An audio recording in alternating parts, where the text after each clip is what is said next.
Welcome to Wearing History. Today we're going to go over some basic alterations and the bodice mock-up for the 1939 wrap dress. This is based on a period original and has the original period cut. This includes somewhat of a looser bodice, a waistband that hits at the middle of the waist. That line there's the natural waistline. The underarms are quite low because they probably did not wear a bra in this time period. The back can be cut low also. So I'm going to show you some basic alterations. Since I'm making this for myself, I'll be showing you my standard alteration for shortening the bodice length. Doing the reverse of this will make it longer. So because the underarm seams are quite low, a lot of people want to add to the side for modern bra coverage. Because of this, I am going to be shortening mine above the underarm seam. So I'm drawing a line that's parallel to the selvage there. Now I'm drawing a cross line, and I will use this cross line to shorten the bodice. I usually shorten mine 1/2 inch, so before I even do my mock-up, I am doing my standard alterations on this. If lengthening or shortening is a standard alteration for you, you probably will want to do this before you assemble it. So I'm overlapping it now 1/2 inch, since that's my standard amount I shorten every pattern. Use that cross line to make sure that they're aligned correctly. So you see the line connects where you drew it. Now I am grading it to the size 38 because my bust is 38, my waist is closer to the size for the 40-inch bust. So I will be graduating between the seams. So I'm cutting 38 for the bust and 40 for the waist. Drawing a line there to connect the two. And now I'm cutting that before I forget what I've done. I sped this up a little bit so you can see how I'm cutting it between the two, also the line that I smoothed out where I made my alteration. I'm smoothing the line out again where the alteration was on the other side of the neck, and so that will be nice and smooth and not choppy like you saw when I first overlapped it. I'm now cutting my shoulder, and I'm cutting my waist.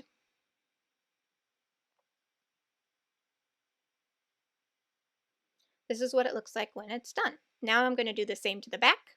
So I'm going to be shortening my torso 1/2 inch above the underarm seam.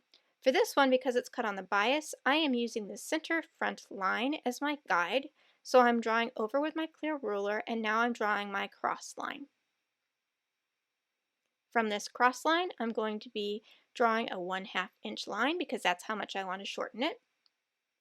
Now I'm going to slit down one of those lines with my scissors.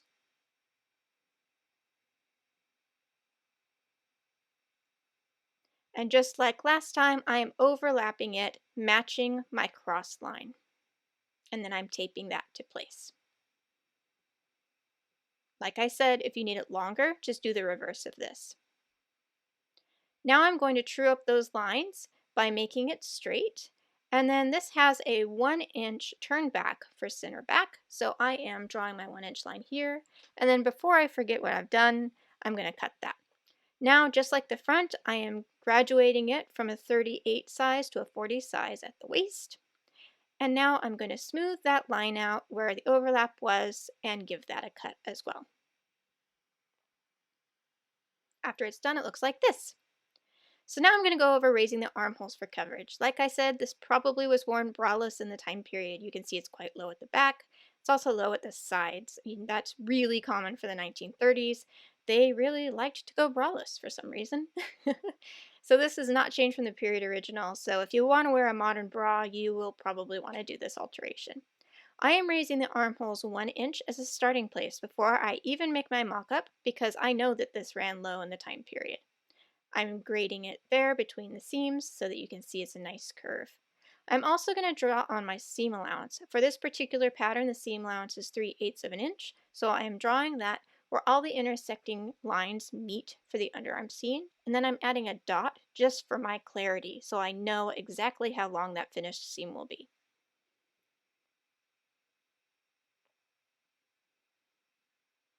Now I'm taking the front piece, I'm taping this down to my strip of paper. You can use a different piece of paper if you want. I just used this because it was handy. So now I'm drawing my line, I'm making a cross line, and I'm drawing up 1 inch from that because that's what I did to the back. And then I'm going to grade this out towards where the dart is on the front. Now I'm going to draw my seam allowance in again, which is 3/8 of an inch, and draw it at the waist and also up at the armhole. And I want to make sure that this matches front and back. So now I am going to make my dots and then measure how long the armhole seam is and then match that to the other side to make sure it's trued up. And I can see I need to add about a 1/16 of an inch, so I'm going to just add a tiny little bit up there.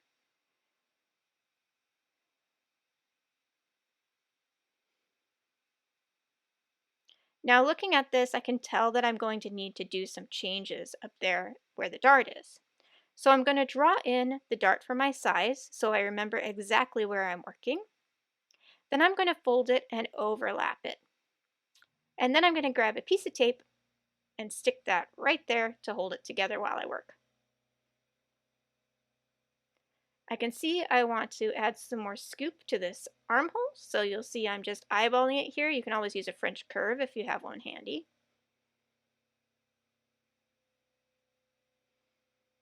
And I can see where my dart hits, so I want to draw that line in also.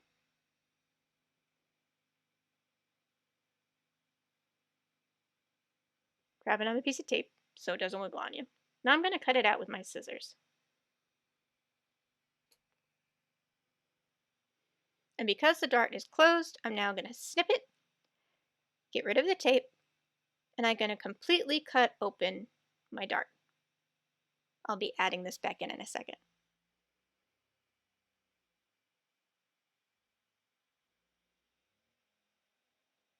Now I'm grabbing a piece of paper, I'm taping this to place.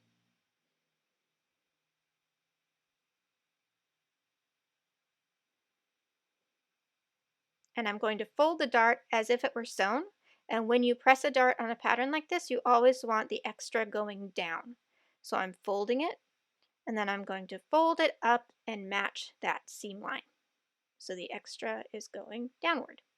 Grab a piece of tape, tape it to place. And now for some cutting magic. When you grab your scissors and you cut along that cut line, open it up where the tape was, and voila! There's your dart. Now I'm going to draw my seam allowance on just so I know exactly where I am looking at. And then I'm going to add a dot right there at the intersection, again, just for my reference. So I can see where the changes are that I made. And double check it. I fold a little funny, but it does match, I promise. Now, don't forget to label them front and back if you've hidden that information. Now we're going to pretend that we're adding to the back. For my mock-up, I am not adding to my back because I wanted to see where it actually hit. And I did need to add to it, so I may go over that in a future step. However, this is the basic concept. You would draw out, and then you would add to the back edge, tapering up to nothing at the shoulder. And you could also add to the back skirt just by adding to the length at the side. So, mocking up the bodice now. Make sure that all of the lines are marked, all of the pockets, all of the darts. Mine's on Sharpie because I'm just doing it in muslin. If you're using muslin, you can do the same. Make sure all your notches are done, all the places you turn under, the waistband. And I've cut my waistband smaller, which made it a lot harder to try on, but I didn't want to waste a whole bunch of muslin on this since it's cut on the bias. Make sure your notches are done, your dots are done, and make sure that your center fronts and center backs are marked. This is super important because your center fronts and center backs are a major marking point. If you're doing this on fabric, you probably want to hand baste the front and back. So the first thing you're going to want to do is turn under the seam allowance 3/8 of an inch. On the real one, you're going to be finishing this edge with bias facing that's made out of your fashion fabric, but since this is a mock-up, just turn it under and press it on both sides. Then do your darts. After they're done, they look like this. Another reason I can tell this is probably worn braless is because the bust line hits quite low, as you can tell. Now you're going to gather the tops. Run 2 stitching lines and then pull them in. Now we're going to overlap the backs. So I have turned under, and I can check my back and see, yeah, it kind of does hit a little low. So I may want to add to that at some point before I cut my final fabric. Now we are going to start stitching them together. So match your fronts and backs at the side seams, pin the side seams together, right sides together, and then you're going to match your shoulder. For the fold under for the back, you want that to match exactly like this when you do your shoulder. That way it's going to be hidden, you'll see in a second. So match the edge of the front to the fold of the back. Don't catch that underlap when you're stitching it. Then match your notches, pin this to place, and then evenly ease your gathering across.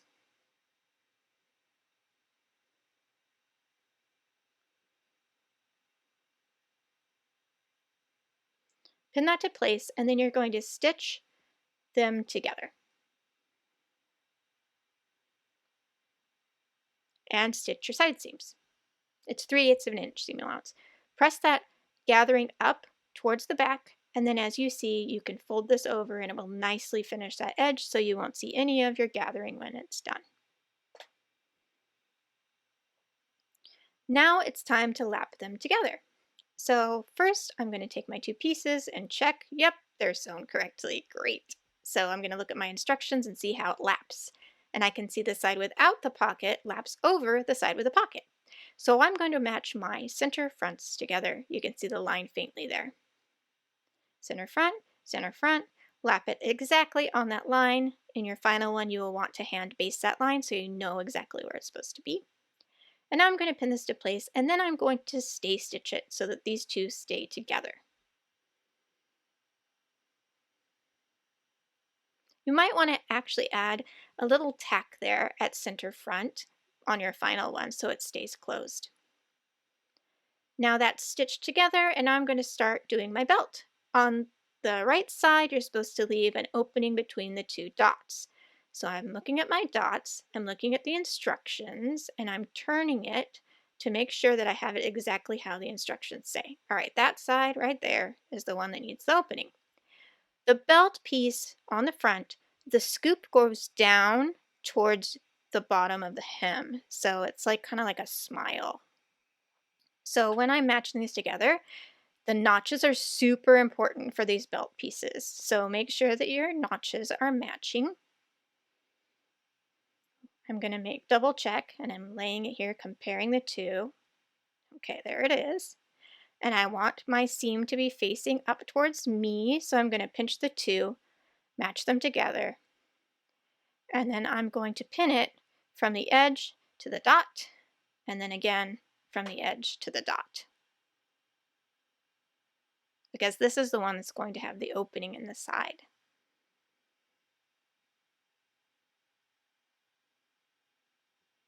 So stitch from there to there, and then from there to there, leaving the middle free. On the other side, I'm grabbing the two, I'm matching them together, and then I'm going to stitch that seam straight with no opening in the side.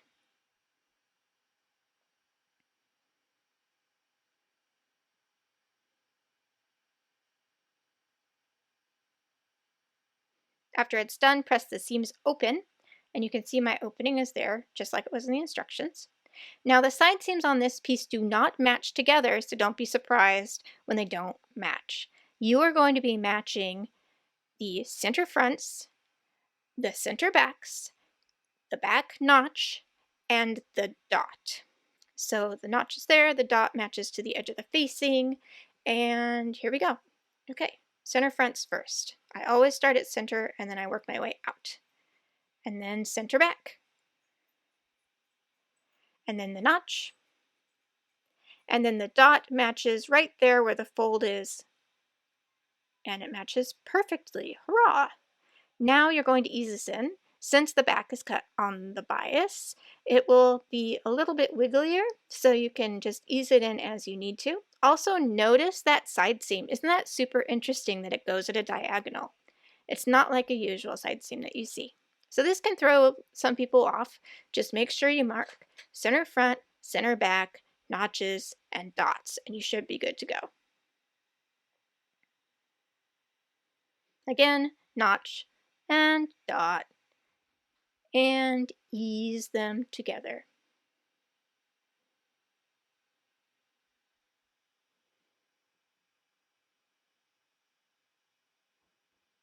Part of the reason I love old patterns is because they're so interesting with how things went together.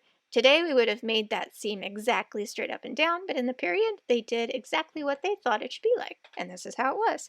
Still a very interesting time for dressmaking without common standards. So sew that seam at 3/8 of an inch, press it down towards the belt. This is going to be encased when you do your final one. I've got my opening on the right side. Everything matches how it should. This is fantastic. And that fold under will be finished on the back when you do your final version.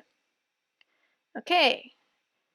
Now, remember that is your natural waist right there. So the belt hits like a little bit above the natural waist and then down below on the hips. On the dress form, this is what it looks like, which is fantastic. It's super close to what the size says for me. I can tell that the top is blousey like I expected with the time period because that was a really common thing. The back does hit low. That cross line there is where a bra usually hits, so I can tell that the back is low. But the wrap is great. She's longer waisted than I am, and my waist is bigger, so that's why you see it doesn't fit exactly to the form, because I'm comparing it to me. So again, I'm probably going to raise my back, which means just taking it out like my finger is right there and tapering it so that I get more bra coverage. Looks like maybe 1.5 inches. At the front, it looks great. Looks like it'll cover me in the front. I've pinned it there. You'll probably want to tack it when you're done. There is some ease, looks about 1/2 inch of ease on either side, which is okay with me. If you want it more tight fitting, then you can take it in. But this is 30s, not 50s, so it's not going to be super tight-waisted. So you see that her waist is about 3/4 of an inch longer than mine, and that's standard. That's super normal for me. The side, the raising it did the trick. That line there is about where a bra hits, so I can see that I will have bra coverage. If I didn't raise it an inch, my bra probably would have showed because the bottom mark there is where the actual finished edge is. The line that I was just pointing to there, that's where the finish will be. So if I compare that, it looks like I'm going to have bra coverage when I raised it an inch, which is great. So that's it. You can find the pattern on Wearing History on Etsy and wearinghistorypatterns.com. There's more tutorials on Wearing History blog. Thanks so much for watching.